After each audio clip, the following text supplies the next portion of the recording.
The other thing that I see, and I have seen over and over and over again, and I have done this myself, is the all or nothing cycle.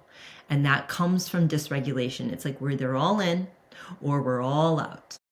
And we have this belief that often drives that cycle that if I don't do it all, and I'm putting all in quotations, so if you are listening to this on a podcast platform, you can't see that. All can mean a whole lot of different things. Then I will, and I'm also going to put fail in quotation marks because probably a conversation for another day. I don't actually believe in failure. I believe in information. I believe in learning. And so we have this like, I have to do it all and I have to do it all right now. Otherwise, I'm not going to get my result. And why this pattern is so common is number one, perfectionism. And as a recovering perfectionist, I can speak to this and I can relate to this so much. And the reality is that perfectionism often comes from, number one, it comes from a place of fear. So perfectionism is rooted in fear. Usually it's rooted in the fear of not enough in some way. And perfectionism often is something that we learned very early on as like, if I just be this way, if I'm just perfect, then I will get the love, the belonging, the attention, the validation that I so desperately want as a human.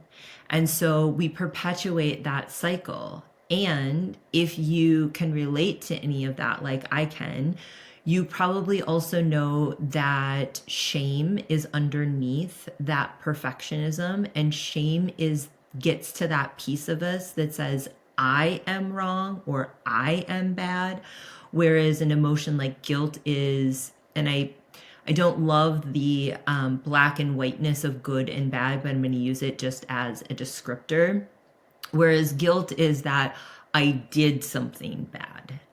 Shame really gets to that root of us. And so probably a bigger conversation around perfectionism, and it is also at the root of a lot of nervous system dysregulation, either activation or shutdown, which we're going to talk about more in a minute. Probably you also, if you relate to this like I do, because I typically, if you haven't already noticed, I typically talk about topics that I have a lot of lived experience in, either myself and or with the clients that I work with. And a lot of it is myself and the clients that I work with. And so we have this identity that is tied to productivity. And it's this doing energy rather than who am I being? And so asking yourself, like, who do I need to be in order to achieve what I desire? Rather, we always go straight to the what do I need to do?